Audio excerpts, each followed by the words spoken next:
Bon, chers amis démocrates africains, les amis du monde entier, on tient à vous souhaiter une bonne soirée. Pour ceux qui sont en Europe, ceux qui sont en Afrique, un bon après-midi à ceux qui sont au Canada, aux États-Unis, au Mexique. Et merci encore une fois de se connecter avec nous rapidement pour faire ce petit direct. Bon, écoutez, chers amis, je crois que vous avez déjà écouté ce petit message-là. Hein. Vous allez nous permettre de mettre ce petit audio et puis je sais que vous l'avez déjà écouté, mais nous généralement on fait écouter ces genres d'audio pour les partenaires canadiens et américains, ceux qui nous soutiennent dans le combat, ceux-là qui nous apportent aussi des informations en temps réel, des informations très souvent que nous apportons auprès du peuple congolais et du peuple africain en général. Donc permettez-nous de tourner la caméra pendant que vous allez écouter ce petit message audio et nous allons commenter sur ça. Donc rapidement, je tourne la caméra et on va jouer le message. Voilà.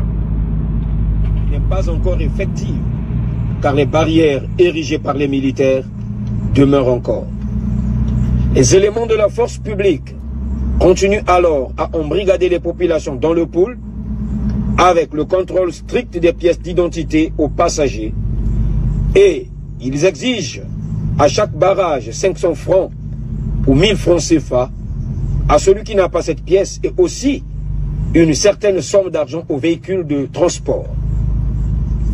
Et donc ça devient un fonds de commerce pour les militaires. L'état de sinistre de la population est toujours resté le même. Les détenus sont toujours dans les geôles. Les troupes ne sont ni retirées ni redéployées. Les militaires continuent de poser les actes suscitant la révolte des ex-combattants pour les pousser de repartir à la case départ. Le cas du mardi 20 février 2018 en Passamine dans le district de Mindouli, où le chef de détachement des forces armées congolaises a tiré à balles réelles sur un ex-combattant et nous suspectons quelques mouvements des militaires qui attirent notre attention. Des faux ex-combattants sont pris à l'UTT et à Kinkala par des commissions parallèles que nous demandons qu'elles arrêtent leurs activités. Alors que la commission habilitée pour traiter de toutes les questions de paix est à pied d'œuvre. Nous demandons au gouvernement de vite diligenter le processus de paix afin de barrer la route aux ennemis de la paix. À cet effet, nous prenons l'opinion nationale et internationale à témoin. Pour le comité, le coordonnateur, Raoul Kouka. Je vous remercie. Bon, voilà, nous avons pris ce message audio sur le mur de notre frère Elvis Kakou, hein, que vous connaissez très bien. C'est là-bas que nous avions retiré ce message audio. Bon, ce message, c'est en français, hein, éventuellement. Ce sont les gens de Ntoumi hein, qui se plaignent hein, de l'attitude des soldats de la Gestapo. Hein. La Gestapo, c'est juste la milice privée au service d'un homme, du criminel Sassou, le dictateur Sassou. C'est-à-dire, vous vous souvenez, Sassou vous a parlé d'un cessez-le-feu. Ils ont signé les accords à huis clos avec les gens de Ntoumi et nous en sommes là. Vous comprenez que ces accords ne sont jamais respectés parce que le message que vous avez entendu éventuellement, ça fait partie des éléments que Ntoumi avait nommé, qu'il veut faire partie d'une commission ad hoc hein, pour soi-disant apporter la paix dans le département du pôle. Mais là vous entendez dans la déclaration ce partenaire de Ntoumi, le porte-parole de cette commission ad hoc que Ntoumi a mis en place, est en train de se plaindre carrément. Hein, rien n'est respecté. Hein, on continue à arnaquer les populations, à les traquer, à tirer à balles réelles.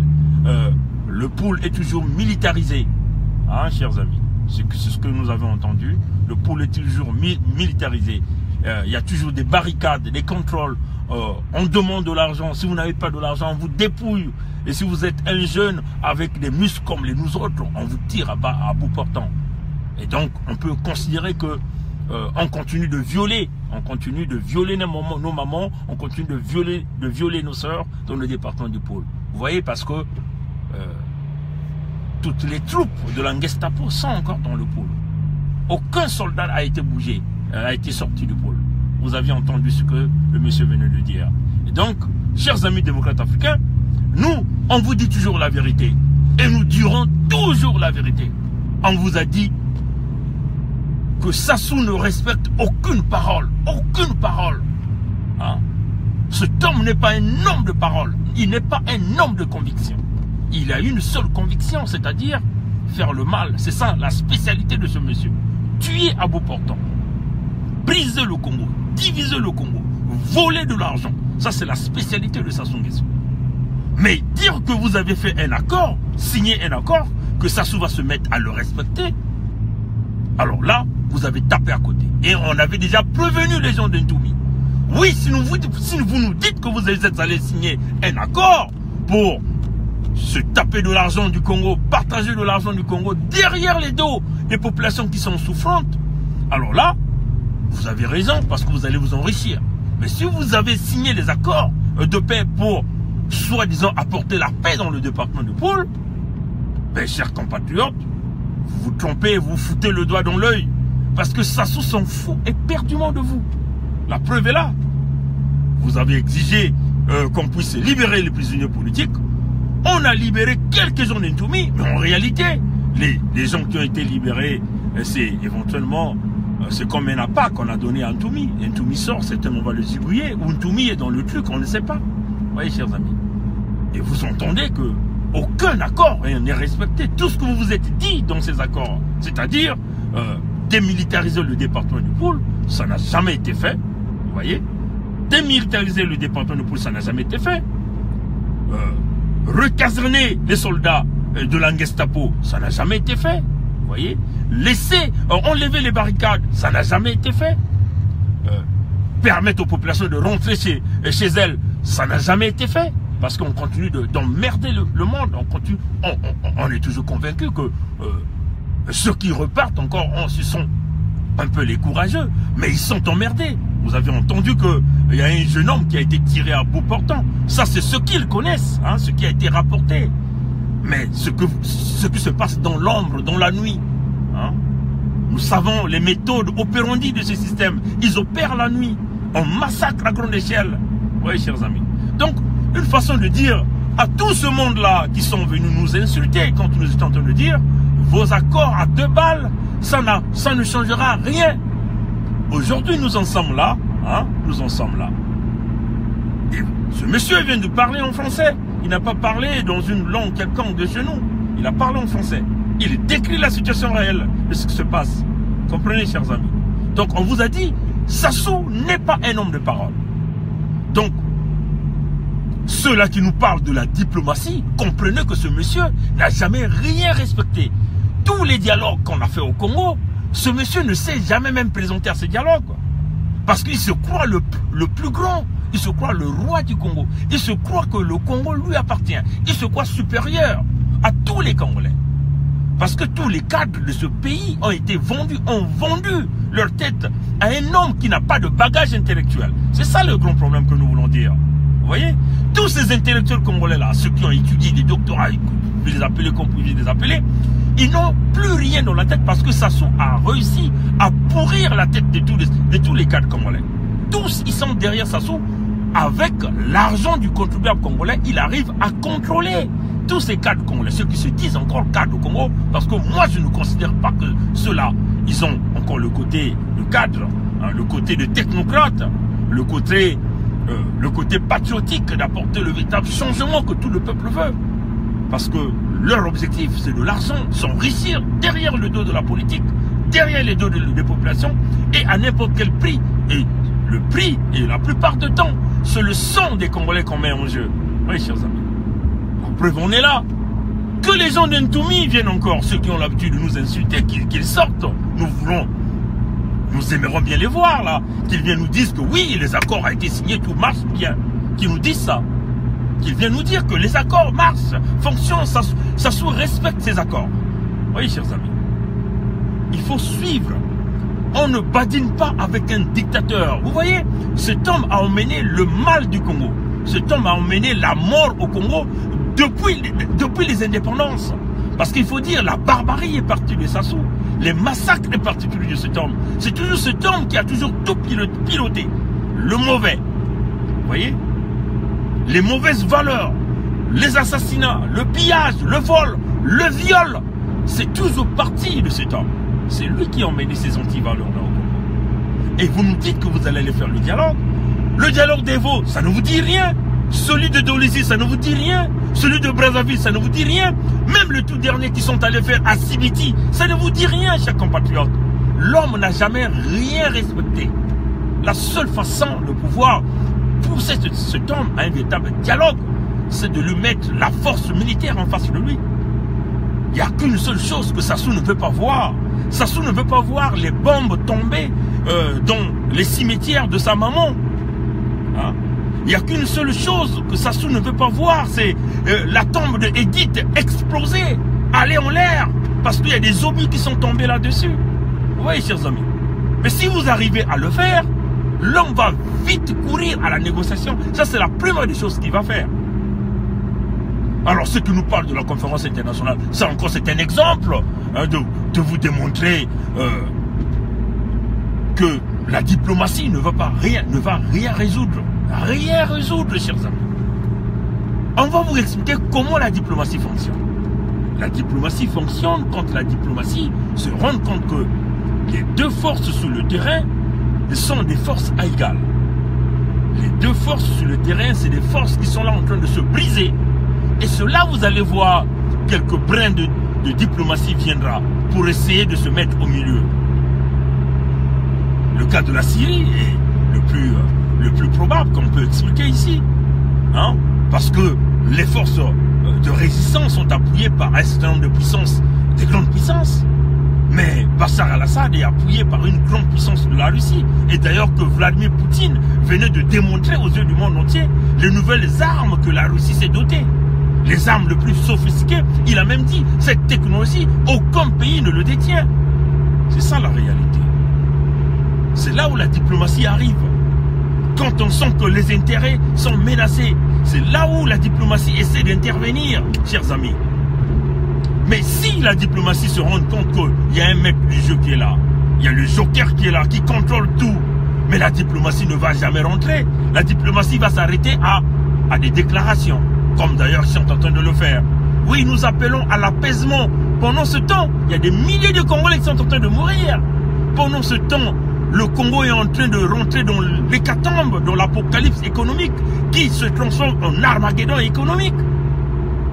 On s'arrête au niveau des déclarations. Aucune décision est prise. Au Conseil de sécurité des Nations Unies, ils sont là autour d'une table de prendre leur café tranquillement, on s'en fout. On oublie le Congo. On commencera de parler du Congo quand seulement on se rend compte que oui, la tombe de Edith bouge. On a dynamité la tombe d'Edith, on a dynamité la tombe de Poro Poro, on a dynamité la tombe de Moebara, hein, cette dame qui a mis au monde un démon, ce démon-là qui est en train de briser le Congo, qui est en train de briser les rêves de tous les jeunes d'Afrique centrale. Il faut le dire comme ça, chers amis. Et même le rêve de tous les jeunes africains, le reptilien de la mauvaise espèce. C'est cela, chers amis. Alors, peuple congolais, démocrate africain, peuple du monde entier, nous sommes des réalistes, des visionnaires, des gens avertis, des gens informés, suffisamment informés. Hein? Suffisamment informés. Les gens d'Ntoumi qui viennent encore acclamer, ceux-là qui nous insultent, qui nous disent oui, les accords vont être bien, on va amener la paix dans le pôle. Mais la déclaration est là, la paix n'est pas encore rentrée dans le pôle. Les militaires sont toujours là. On continue de se faire souffrir les jeunes. On continue de piller. On continue de violer. On continue de détruire. La déclaration, elle est claire. Elle parle en français. Vous voyez, chers amis. Alors, peuple congolais, démocrate africain, quand on vous le dit, vous devez comprendre. Sassou ne respecte qu'une chose. Sassou respecte un homme vaillant qui se met devant lui, qui lui mène un véritable challenge. Le challenge que vous voulez mener à Sassou, c'est que Oyo brûle, Olombo brûle. Dès que Olombo brûle, parce qu'il faut le dire qu'il a construit l'aéroport de Olombo pour s'équiper militairement. Si vous arrivez à dynamiter Oyo, Olombo, mais Sassou n'aura pas de chemin.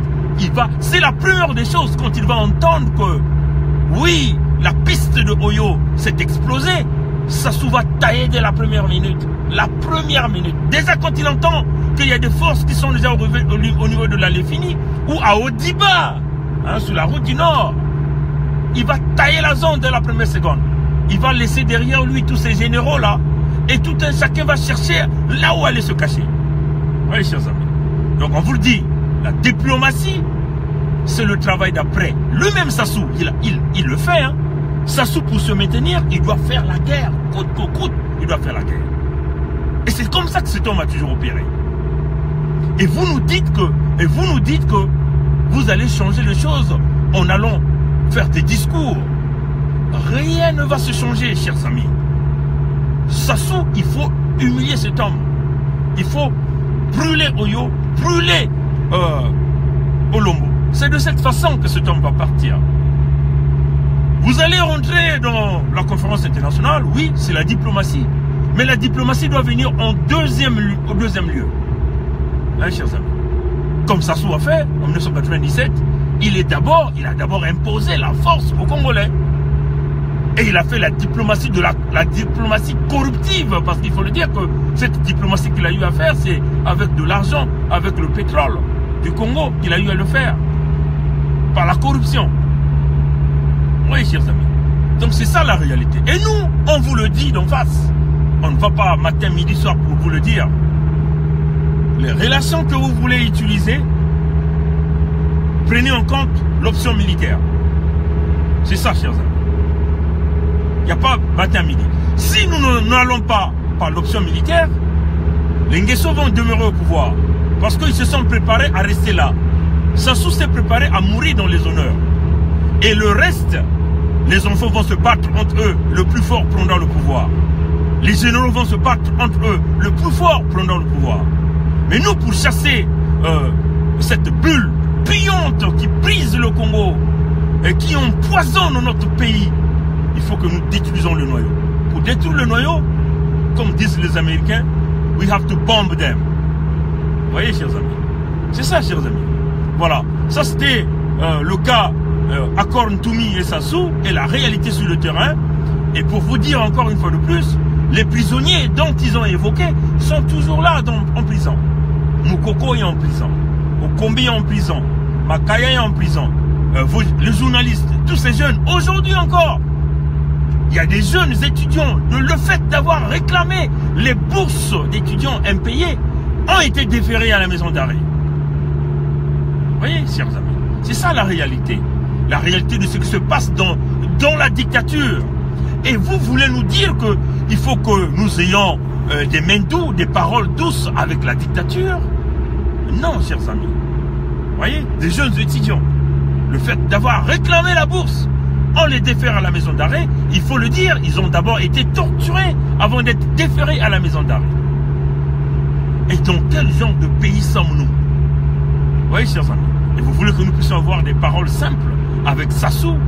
Si vous nous dites qu'est-ce que vous ferez de ce temps, vous saurez. Et vous allez même le comprendre, ce que nous ferons de cet homme-là. Vous voyez? Mais chaque chose a un temps. Il y a le temps de jouissance, mais le temps de Dieu aussi arrive, le temps de jugement aussi arrivera. Et la nuit peut durer, le soleil finira par apparaître. Vous voyez, chers amis? Et nous sommes dans cette direction-là, nous ne changerons jamais.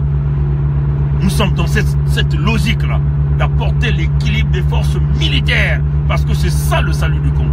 Même ceux qui protègent Sassou le savent qu'il faut une frappe militaire. Et nous travaillons sur ça. Aujourd'hui, il y a une compatriote qui me dit, Monsieur Pongui, est-ce que tu peux nous donner le calendrier militaire, le calendrier de tes frappes militaires? J'étais très en colère. Quand ce compatriote, qui est un ami aussi, j'étais très en colère. Je lui ai dit ceci. Mais je crois que ça devait être l'objectif numéro 1 de tous les Congolais, la priorité de tous les Congolais. L'équilibre de forces militaires, ce n'est pas une affaire de Bernard Pongui seulement. La libération du Congo, ce n'est pas une affaire de Bernard Pongui. Comment allez-vous libérer le Congo si vous partez avec des menus? Sassou va vous tirer dessus, il va vous massacrer. Oui, chers amis. Pour aller libérer le Congo, vous devez venir avec quelque chose qui est N fois supérieur avec ce qu'il détient. Oui, chers amis. Et j'ai dit à ce compatriote, ça devait être aussi ta priorité à toi. Ce calendrier dont tu me demandes, tu devais aussi faire partie de ce calendrier pour chercher comment libérer le Congo. Puisqu'il me dit qu'il est ancien militaire. Je dis, moi je n'ai pas la formation militaire, mais la petite intelligence que j'ai déjà toutes les cartes de cette zone-là. Vous voyez, chers amis. Alors, travaillons tous dans ce sens, de la libération du Congo. Pour libérer le Congo, on ne va pas libérer le Congo avec des discours, mais on va libérer le Congo en frappant Sassou, en tapant Sassou sur la tête. Si nous ne tapons pas Sassou sur la tête, les gens là vont continuer à nous briser. Regardez, pendant que le pays est dans l'hécatombe, dans l'apocalypse économique, dans l'armageddon économique, ils sont là en train de danser à Oyo, avec leur danse, fêter comme d'habitude. Et pendant qu'on demande aux Congolais de serrer la ceinture. Et là encore, ils vont commencer à venir avec les taxes de propriété pour récupérer vos parcelles à vous, chers compatriotes. Ils vont contrôler votre eau. On vous a coupé l'électricité, vous n'en aurez même plus. Vous n'aurez même plus de l'eau. Oui, chers amis. Alors, que voulez-vous qu'on puisse faire avec des gens pareils? Il faut les fermer dans une boîte, les jeter dans la poubelle. Parce que c'est de la pourriture. Sassou est une pourriture. Il faut le dire, c'est comme ça, chers amis. Oui, chers amis. Bon, voilà. Donc, c'était ça. J'aimerais dire aux gens de Ntoumi, nous en sommes là. Vous voyez, la déclaration que ces gens-là venaient de faire, que les gens de Ntoumi venaient de faire, je suis très joyeux que M. Elvis Kakou, notre frère que j'aime bien, venait de publier ce message. Et moi, quand j'ai eu ce message, je me suis dit, voilà quelque chose qu'on peut présenter aux Congolais, pour qu'ils comprennent que nous sommes suffisamment avancés dans la vision de cette affaire de libération du Congo. Pour vous dire que tout accord que vous signerez avec Sassou, vous allez sur une table de négociation avec Sassou, ça n'aboutira nulle part. Tant que vous ne bombardez pas Oyo, vous ne bombardez pas Olombo. Et c'est cela, chers amis, qu'il faut faire. Et que tous les Congolais doivent mettre ça dans la tête. Allez-y attaquer Sassou chez lui. Parce que, comme d'habitude, il a l'habitude de bombarder au poule, dans le Kouilou, Bouenza, Nyari, le Koumou. Mais si vous partez bombarder chez lui à Oyo, Sassou va tailler dans les 5 minutes qui vont suivre. Parce qu'il n'est pas digne. Il n'est pas un militaire formé. Il va tailler dès la première seconde. Quand il va entendre les crépitements de cette force militaire très proche de lui. Il va tailler. Et ça, c'est le challenge qu'on dit aux Congolais. Préparez-vous. Hein? Préparez-vous. Bon, voilà. Je vais terminer par les excuses que Roga Roga venait de faire. C'est appréciable. Hein? J'ai apprécié qu'il a reconnu ses erreurs. J'estime que cette déclaration a été faite avec la sincérité. Hein? Parce qu'il faut le reconnaître, on ne blague pas avec la diaspora.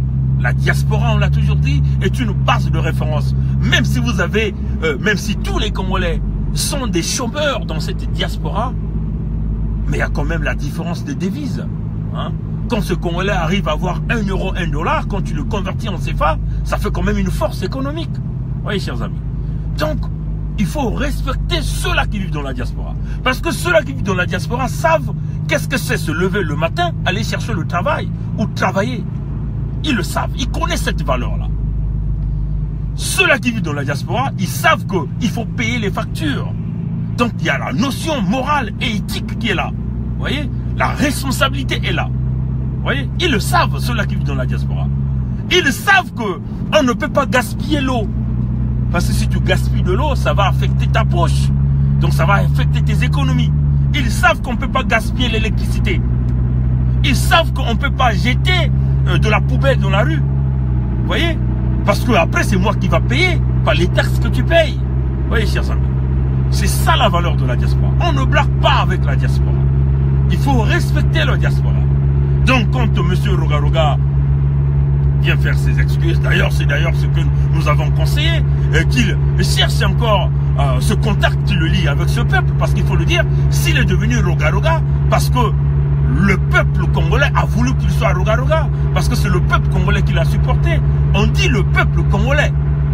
Je ne parle pas ici des ethnies. Oui, chers amis.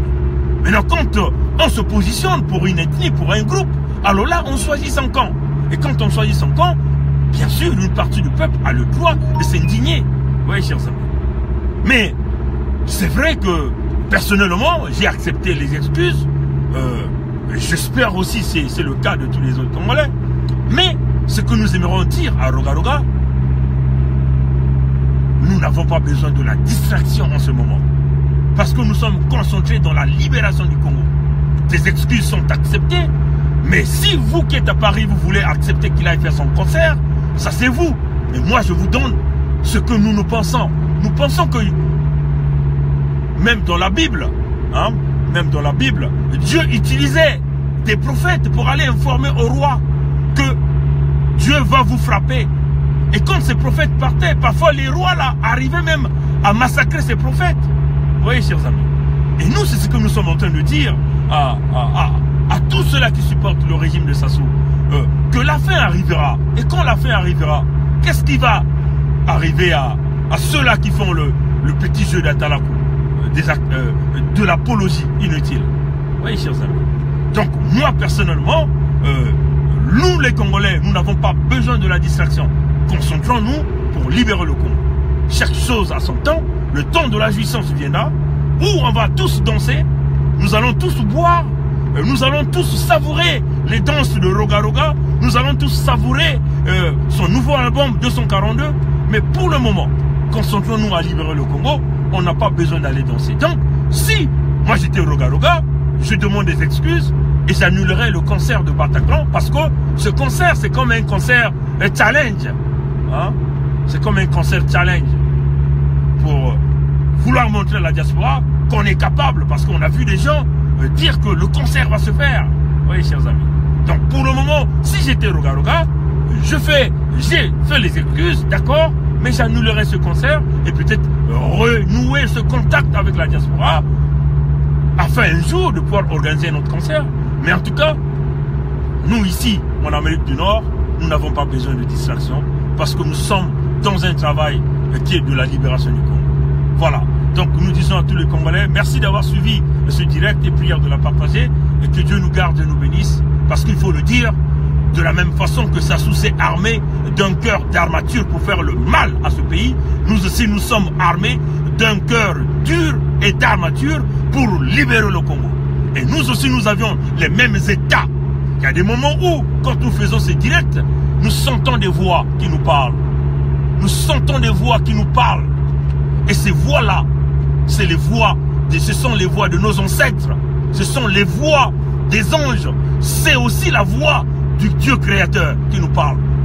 Et c'est cette détermination qui nous amènera vers la libération du Congo. Que Dieu nous garde, Dieu nous bénisse et nous continuons à lutter. Merci d'avoir suivi la vidéo. Au revoir.